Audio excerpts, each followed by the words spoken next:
नमस्कार, good morning India में आपका स्वागत है। मैं हूं अदिति राजपूत, मेरे साथ हैं जया कौशिक। और इस वक्त बड़ी खबर ये आ रही है कि केंद्र सरकार ने फसलों के न्यूनतम समर्थन मूल्य को लेकर कमेटी का गठन किया है।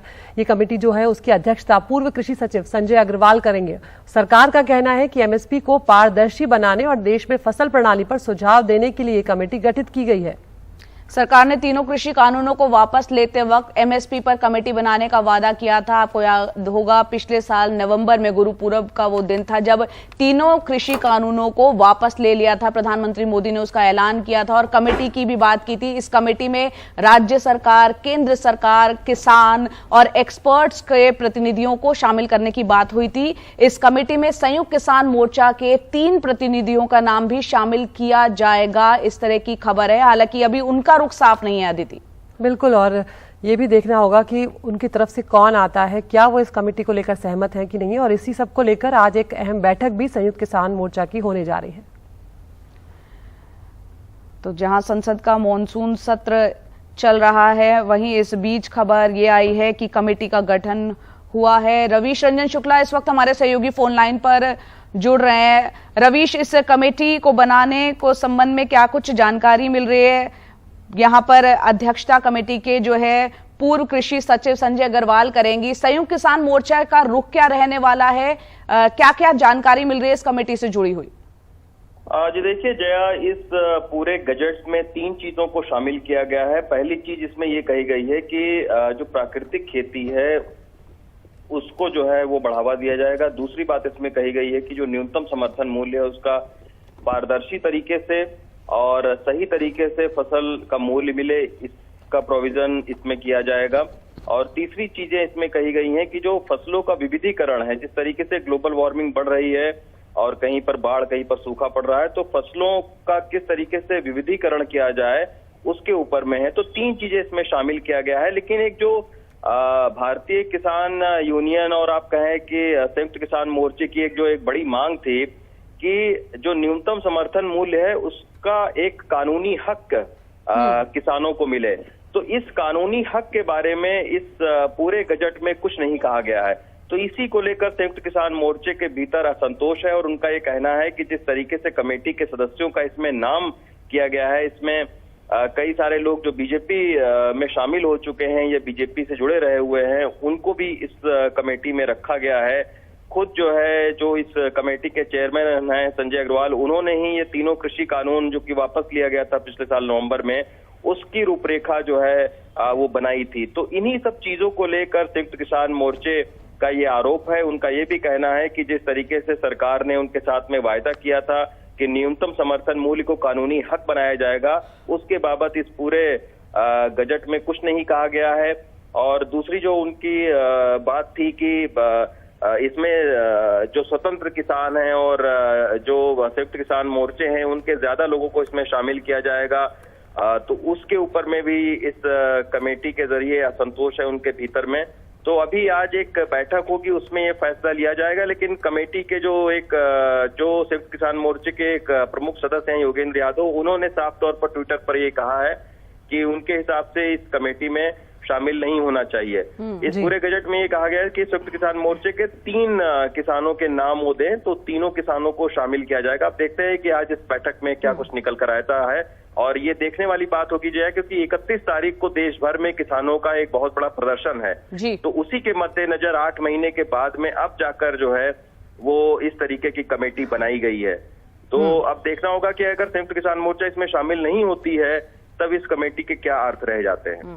बहुत बहुत शुक्रिया रवीश आपका इस तमाम जानकारी के लिए। तो जया, हमने ये भी देखा था उस वक्त जब प्रधानमंत्री की तरफ से या सरकार की तरफ से इन बिलों को वापस लिया गया था, उस टाइम पर ये भी बातें कही गई थी, इस तरह के आरोप भी लग रहे थे कि पिछले दरवाजे से वापस इन्हीं कानूनों को लागू किया जाएगा। तो हो सकता है ये भी कहीं ना कहीं शक जो है वो संयुक्त किसान मोर्चा के मन में हो, जिस तरह से सदस्यों को इस कमेटी में शामिल किया गया है, ज्यादातर जो बीजेपी से जुड़े हुए हैं या संजय अग्रवाल उनको लेकर कि जो कमेटी की अध्यक्षता करेंगे वो पूर्व कृषि सचिव संजय अग्रवाल करेंगे। जो कृषि कानून की रूपरेखा है वो उन्होंने ही तैयार की थी। ऐसे में उनकी अध्यक्षता में अगर ये कमेटी बन रही है, उस पर विचार करेगी, तो किस तरह से उस बात को अमली जामा पहनाया जाएगा कि कानूनी गारंटी और लिखित गारंटी जो किसान मांग रहे थे एमएसपी की, वो मिलेगी या नहीं। मूल मुद्दा अभी भी वहीं का वहीं है।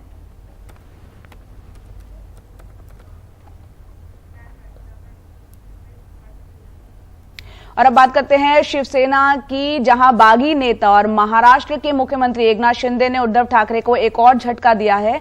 महाराष्ट्र के मुख्यमंत्री एकनाथ शिंदे कल देर रात दिल्ली पहुंच गए और इस तरह की अटकलें हैं कि आज वो शिवसेना के 18 में से जो 12 सांसद हैं उनके साथ प्रधानमंत्री से मुलाकात कर सकते हैं। बिल्कुल, और इससे पहले एकनाथ शिंदे के नेतृत्व में शिवसेना की नई राष्ट्रीय कार्यकारिणी घोषित की गई है। खास बात यह है कि उद्धव ठाकरे का जो शिवसेना पक्ष है उनको ही प्रमुख यहां पर बरकरार रखा गया है। मतलब उद्धव ठाकरे का जो गुट है उसके प्रमुख वही है, लेकिन एकनाथ शिंदे को पार्टी का प्रमुख नियुक्त किया गया है। तो उदय सामंत, गुलाबराव पाटिल, आडलराव पाटिल, विजय नहाटा, इस तरह के जो लोग हैं इन्हें उपनेता नियुक्त किया गया। और इस कदम को ड्रामा बताते हुए शिवसेना के नेता संजय राउत ने कहा है कि शिंदे शिवसेना से पंगा ना लें।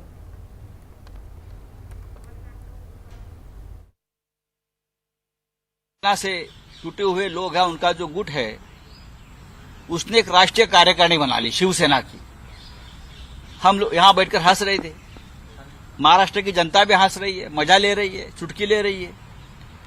और हमारी जो कार्यकारिणी है बाला साहब ठाकरे जी ने बनाई हुई, उनको बर्खास्त कर दिया। ये पार्टी बाला साहब ठाकरे जी की, ये शिवसेना रजिस्टर्ड पॉलिटिकल पार्टी है, चाहे इलेक्शन कमीशन हो चाहे सब कुछ हो। बाला साहब ठाकरे जी की ये पार्टी है, उनके निर्माता संस्थापक बाला साहब ठाकरे है, उसके प्रमुख उद्धव ठाकरे है। हम सभी को कार्यकारिणी ने जो लिया है वो पार्टी ने लिया है, जो शिवसेना है। आप कहां की शिवसेना बन गए हो? ठीक है, आपका एक अलग गुट हो सकता है, आप बाहर निकले, आप अपने गुट की राजनीति कर लीजिए, शिवसेना से पंगा मत लीजिए। और हमारे साथ हमारे एसोसिएट एडिटर सुनील सिंह जुड़ गए हैं। सुनील, ये पहले ही हम देख चुके थे कि जो विधायकों के बाद सांसदों के उनके शिंदे गुट के साथ जाने की बात सामने आ रही थी, अब ये क्या सिर्फ एक औपचारिकता मात्र रह गई है? क्या कुछ चल रहा है?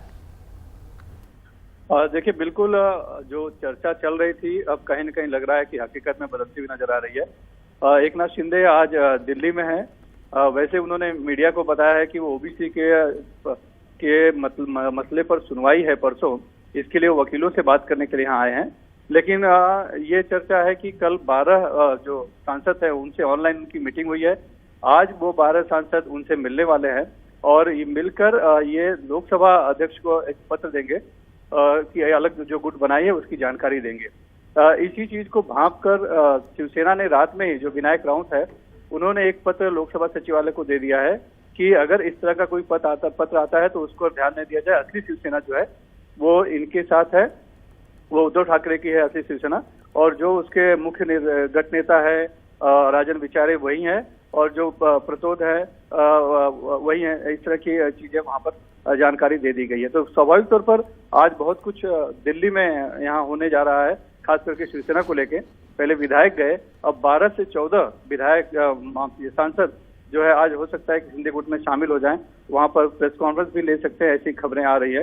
बहरहाल एकनाथ शिंदे से जब कल पूछा गया कि आपने ऑनलाइन मीटिंग ली है और रात में भी आप उनसे मिलकर आए हैं 12 सांसदों से, तो उनका कहना था कि शिवसेना के तो 12 नहीं 18 है और हम सबसे मिलेंगे।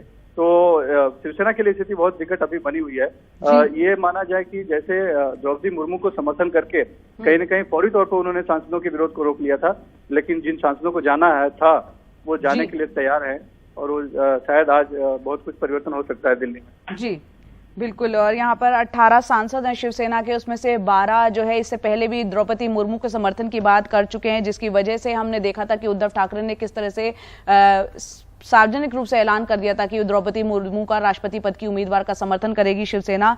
अब 12 सांसद आज मिल सकते हैं प्रधानमंत्री मोदी से, साथ में एकनाथ शिंदे भी होंगे।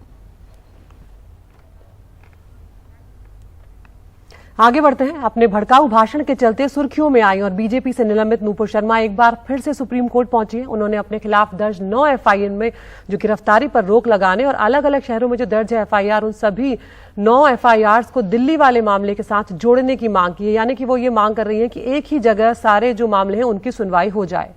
और आज उनकी याचिका पर सुप्रीम कोर्ट में सुनवाई होगी। उन्होंने याचिका में कहा है कि सुप्रीम कोर्ट द्वारा कड़ी आलोचना के बाद उनकी जिंदगी के लिए खतरा पैदा हो गया और उन्हें बलात्कार की धमकी भी दी गई है। इससे पहले हमने देखा था सुप्रीम कोर्ट ने नुपुर शर्मा को राहत देने से इनकार कर दिया था। आशीष भार्गव इस वक्त फोन लाइन पे हमारे साथ जुड़ रहे हैं। आशीष, ये सुनवाई कितने बजे हो सकती है और यहाँ क्या कुछ राहत मिलने की उम्मीद लगाई जाए नुपुर शर्मा के लिए? जी देखिए, सुनवाई शाम को ही होने की उम्मीद है, क्योंकि ये स्पेशल बेंच है। पहले वाली जो बेंच है, जो 1 जून को जब जस्टिस सूर्यकांत और जस्टिस जे.बी. पारदीवाला ने राहत देने से इनकार किया था और नुपुर शर्मा को कड़ी फटकार लगाते हुए कहा था कि आपने पूरे देश को जलते हुए छोड़ दिया है, और माफी मांगने में भी आपने देरी की और माफी भी शर्तों के साथ मांगी। ये तमाम चीजें थी, लेकिन अब नुपुर शर्मा नई परिस्थितियों में आई है, क्योंकि अब उनका ये कहना है, उसी जो याचिका है जो वापस उन्होंने ले ली थी सुप्रीम कोर्ट के कड़े रुख के बाद, उन्होंने कहा है कि सुप्रीम कोर्ट की कड़ी आलोचना के बाद उन्हें काफी दिक्कत हुई है और इसके साथ साथ उनको कानूनी रूप से भी बड़ी परेशानी हुई है, क्योंकि सुप्रीम कोर्ट की ऐसी टिप्पणियों के बाद कोई भी अदालत से उन्हें राहत नहीं मिल सकती है। और वैसे भी सुप्रीम कोर्ट ही वो संस्था है जो उन्हें अलग अलग राज्यों में, जो 6 राज्यों में उनके खिलाफ एफआईआर दर्ज हुई है, वो एक ही अपराध के लेकर हुई है। और ऐसे में सुप्रीम कोर्ट ही वो फोरम है जिसको रिलीफ देना चाहिए। अगर सुप्रीम कोर्ट को लगता है कि ये फिट केस है कि उनको राहत दी जाए, जिस तरीके से उनके खिलाफ केस दर्ज हुए हैं, तो फिर सुप्रीम कोर्ट पुरानी जो याचिका है उसको रिवाइव करे और उनको वो तमाम राहत दे, यानी गिरफ्तारियों पर रोक लगाए, सारी ट्रांसफर जो एफआईआर है वो दिल्ली में ट्रांसफर कर दे, क्योंकि दिल्ली में पहली एफआईआर दर्ज हुई थी। उन्होंने ये भी कहा है कि कड़ी आलोचना उनकी की गई सुप्रीम कोर्ट के द्वारा, जिससे उनको परेशानी हुई। जो असामाजिक तत्व हैं वो उनको धमका रहे हैं, जान से मारने की धमकी दे रहे हैं, बलात्कार करने की धमकी दे रहे हैं। ऐसे में सुप्रीम कोर्ट को दखल देना चाहिए। साफ तौर पर मोहम्मद जुबैर के मामले में देखा, कमोबेश ऐसा ही केस है जिसमें सुप्रीम कोर्ट ने अंतरिम प्रोटेक्शन दिया है, कल उस पर भी सुनवाई होनी है। तो जो इस तरीके के जो मामले हैं उसमें हमेशा से सुप्रीम कोर्ट का ही दखल रहता है, क्योंकि सुप्रीम कोर्ट ही वो संस्थान है, संविधान ने जो अलग अलग राज्यों में अगर एफआईआर हैं तो उनको क्लब करने का काम, उनको ट्रांसफर करने का काम सिर्फ और सिर्फ सुप्रीम कोर्ट कर सकता है, क्योंकि हाई कोर्ट का जुडिक्शन सिर्फ एक राज्य तक सीमित है जहां का वो हाई कोर्ट है। तो यहाँ पर जो कानूनी तौर पर अगर देखें तो सुप्रीम कोर्ट ने पहले ऐसे मामलों में तमाम लोगों को राहत दी है। तो अब देखना होगा सुप्रीम कोर्ट की स्पेशल बेंच इस मामले की सुनवाई करेगी। हालांकि कोर्ट नंबर 4 और कोर्ट नंबर 16 का काम खत्म होने के बाद ये स्पेशल बेंच बैठेगी, तो उम्मीद ये है कि जो सुनवाई होगी 2 बजे के बाद ही होगी। जी बिल्कुल, आशीष आप हमारे साथ बने रहे। यहाँ पर सुप्रीम कोर्ट में इस मामले पर तो सुनवाई होनी है। एक और मामला है जिस पर कि आज सुप्रीम कोर्ट में वो पहुंचा है। दरअसल अग्निपथ योजना के खिलाफ केंद्र सरकार जो ये योजना लेके आई है सेना में भर्ती को लेकर, इस योजना के खिलाफ दायर याचिकाओं पर सुप्रीम कोर्ट में भी आज सुनवाई होनी है। इन दायर याचिकाओं में कहा गया है कि 2 साल से नियुक्ति का इंतजार कर रहे लोगों को इस बात की आशंका है कि उनका 20 साल का करियर 4 साल में सिमट जाएगा।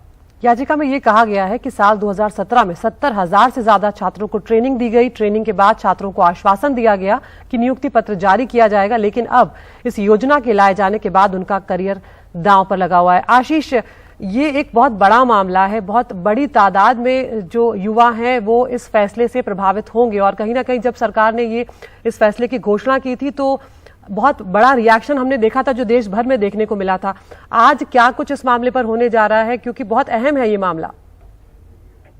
जी देखिए, 3 पिटीशन है। इसके अलावा जो अभ्यर्थी हैं, जो एस्पिरेंट हैं, जिन्होंने ये तमाम चीजें की थी सेना में, वायुसेना में, वो लोग भी आए हैं यहाँ पर। वो कह रहे हैं कि उनको छूट दी जाए, क्योंकि पहले से तैयारी उनकी हो चुकी है, अब उनको वापस नहीं धकेला जा सकता। अब कोई भी चीज लेकर आ रहे हैं, कोई भी नियम लेकर आ रहे हैं तो रेट्रोस्पेक्टिव यानी पूर्वव्यापी लागू नहीं होंगे।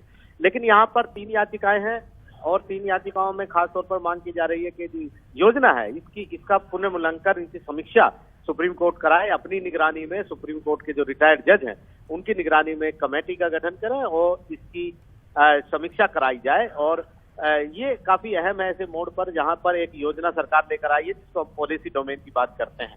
तो ऐसे में सुप्रीम कोर्ट अक्सर दखल भी देता है, लेकिन सवाल यह है कि क्या सुप्रीम कोर्ट पॉलिसी में, क्या सरकार ये कहेगी कि ये पॉलिसी मैटर है, सुप्रीम कोर्ट को दखल नहीं देना चाहिए, सेना का मामला है। लेकिन जहां पर सेना का मामला है तो वहीं पर यह भारतीय सुरक्षा का मामला है। लेकिन दूसरी तरफ सुप्रीम कोर्ट को बैलेंस भी करना है, जो मानव अधिकार है, जो लोगों के अधिकार है, उसको भी देखना है और ये भी देखना है कि क्या सुरक्षा व्यवस्था ठीक रहेगी नहीं रहेगी। ऐसी याचिका दिल्ली हाईकोर्ट में भी दाखिल की गई थी जिस पर कल सुनवाई होनी है 20 तारीख को। तो काफी अहम है ऐसे मोड़ पर जब हाईकोर्ट से पहले सुप्रीम कोर्ट के पास ये मामला आ गया है। जी बहुत बहुत शुक्रिया आशीष, आपके पास हम अपडेट के लिए आते रहेंगे। तो 2 बहुत ही महत्वपूर्ण मामलों पर सुप्रीम कोर्ट में सुनवाई होने जा रही है। तो फिलहाल वक्त है एक ब्रेक का। ब्रेक के बाद आपको दिखाएंगे कि राष्ट्रपति पद के लिए कल हुआ है चुनाव, क्या कुछ नतीजे आ सकते हैं, देखेंगे ब्रेक के बाद।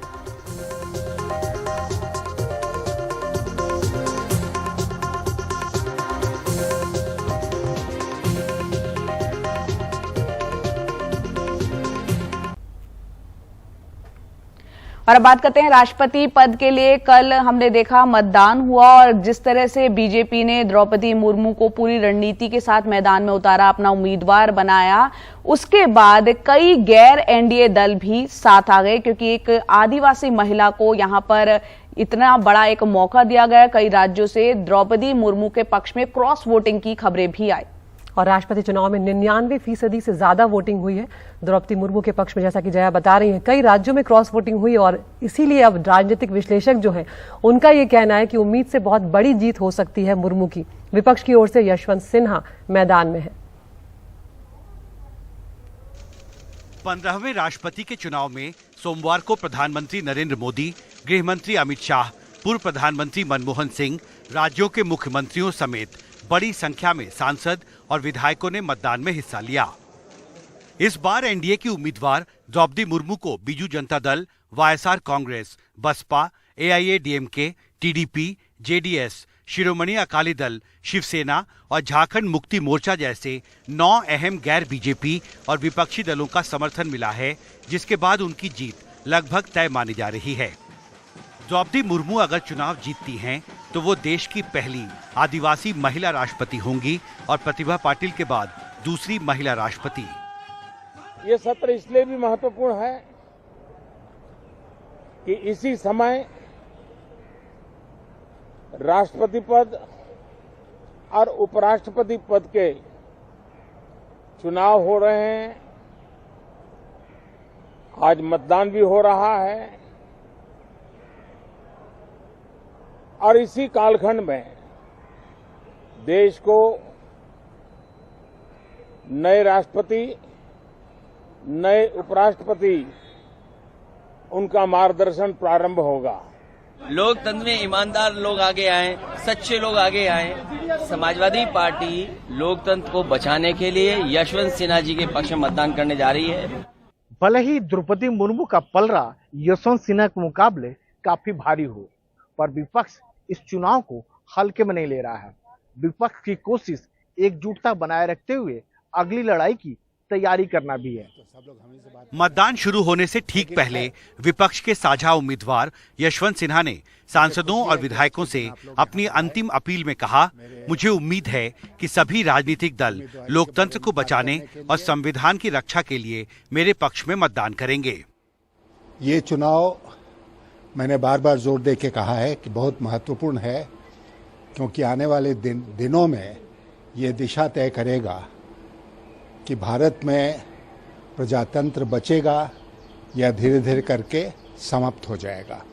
अभी तक जितने संकेत मिल रहे हैं उससे यही लग रहा है कि हम समाप्ति की ओर बढ़ रहे हैं। लेकिन उनकी इस अपील का गैर बीजेपी और कई विपक्षी दलों पर कोई खास असर पड़ता नहीं दिखा। दरअसल इन चुनावों को विपक्ष की एकजुटता की अग्नि परीक्षा के तौर पर देखा जा रहा था, जिसमें वो नाकामयाब रहे। यशवंत सिन्हा अपने गृह राज्य झारखंड में सत्ताधारी झारखंड मुक्ति मोर्चा और शिवसेना जैसी विपक्षी पार्टियों का भी समर्थन हासिल नहीं कर पाए। आज जो राष्ट्रपति महोदय की चुनाव है उसमें हमने शिवसेना पक्ष का जो है समर्थन वो पूरा मुर्मू जी के साथ दिया है। हमें यही लगता है कि प्रेसिडेंशियल पोल्स कहीं भी कोई भी राजकीय चुनाव से अलग होते हैं। ये सर्वोच्च पद है और यहाँ एक उचित व्यक्ति को ही मतदान होना चाहिए और इसलिए आज हमने ये निर्णय लिया है। बात ये समझना चाहिए कि अगर आपसे कोई सवाल करेगा कि आप राष्ट्रपति चाहते हैं या मूर्ति चाहते हैं तो आप क्या बोलोगे? अब वोटों की गिनती 21 जुलाई को होगी और अगले राष्ट्रपति का शपथ ग्रहण 25 जुलाई को होगा। राष्ट्रपति चुनावों में जहां एक तरफ एनडीए की उम्मीदवार द्रौपदी मुर्मू को बीजू जनता दल, वाईएसआर कांग्रेस पार्टी, बहुजन समाज पार्टी और शिवसेना जैसी 9 अहम गैर बीजेपी और विपक्षी दलों का समर्थन मिला, वहीं जिस वैचारिक लड़ाई के दावे के साथ यशवंत सिन्हा चुनाव मैदान में उतरे थे उसमें दरारें पड़ गईं। इस बार के राष्ट्रपति चुनावों में जो राजनीतिक अंकगणित सामने आया है वो ये साफ तौर पर बताता है कि विपक्ष के सामने आने वाले उपराष्ट्रपति चुनावों और 2024 की चुनौती बहुत बड़ी है। मुंबई से सुनील सिंह और दिल्ली से राजीव रंजन और राकेश सिंह के साथ हिमांशु शेखर, एनडीटीवी इंडिया। तो देश के कई राज्यों में बारिश का कहर और उज्जैन में कहां पर बह गई जीप, आपको दिखाएंगे एक छोटे से ब्रेक के बाद।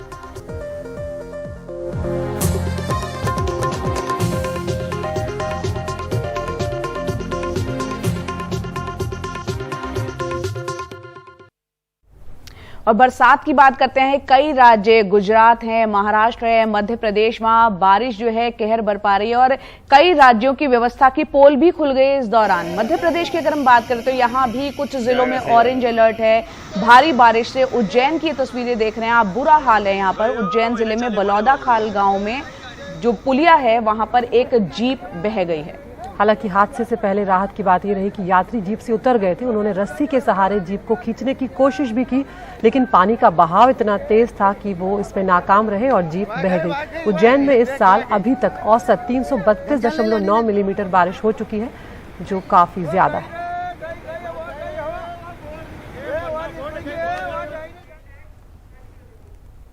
आगे बढ़ते हैं। विदेशों से कैसे आ रहे हैं हथियार, ये सवाल अब कई एजेंसियों के लिए चिंता का विषय बन गया है। सूत्रों के मुताबिक कस्टम विभाग ने फ्रांस की एयरलाइंस को नोटिस जारी कर सवाल पूछा है कि विमानों से हथियार कैसे भारत पहुंच रहे हैं। ये एक बेहद गंभीर मुद्दा है और इस बीच दिल्ली से मास्टरमाइंड को गिरफ्तार कर लिया गया है। विदेश से हथियारों के ऐसे जखीरे लगातार भारत पहुंच रहे हैं। हाल के दिनों में ये चौथी खेप है जो भारत आई है। 10 जुलाई को वियतनाम से आए जगजीत सिंह और उसकी पत्नी जसविंदर कौर के ट्रॉली बैग की जब कस्टम विभाग ने जांच की तो अफसर हैरान रह गए। उनके ट्रॉली बैग से 45 पिस्टल निकली। जगजीत ने बताया कि वो पहले भी फ्रांस से 25 पिस्टल ला चुका है। कस्टम विभाग ने जब जगजीत और उसकी पत्नी जसविंदर कौर को गिरफ्तार किया और उनसे पूछताछ की तो दोनों ने ये बताया कि वो ये पिस्टल वियतनाम से लेकर आए हैं और वियतनाम में उनको ये पिस्टल जगजीत के बड़े भाई मंजीत ने दी थी और मंजीत ये पिस्टल फ्रांस से लाया था। अब कस्टम विभाग ये पता लगा रहा है कि ये पिस्टल कहां पर जानी थी, इनका क्या प्रयोग था और इसे किनको देना था। इसके बाद कस्टम विभाग ने फॉरेन पोस्ट ऑफिस से भी ऐसी ही 7 पिस्टल बरामद की जो कुरियर के जरिए विदेश से आई थीं। इसकी जांच चल रही है। ये अब तक साफ नहीं कि ये खेप कहां जा रही थी। 2 महीने पहले भी दिल्ली एयरपोर्ट के टर्मिनल T3 के एयर कार्गो से 60 पिस्टल बरामद हुई थी। ये पिस्टल हैदराबाद जा रही थी। कस्टम विभाग ने पिस्टल मंगाने वाले से जब दस्तावेज मांगे जो वो अब तक पेश नहीं कर सका है। इस तरह से हाल के दिनों में अब तक 137 पिस्टल विदेश से पहुंच चुकी हैं, कभी एयरपोर्ट से तो कभी कुरियर से। सबसे बड़ा सवाल ये है कि इतनी सुरक्षा जांच के बाद आखिर कैसे ये हथियार भारत आ रहे हैं। इस मामले को लेकर कस्टम विभाग ने फ्रांस एयरलाइंस को नोटिस भी जारी किया है। वहीं इस मामले की गंभीरता को देखते हुए अलग अलग सुरक्षा एजेंसियां पूरे मामले की जांच कर रही हैं। नई दिल्ली से मुकेश सिंह, NDTV इंडिया।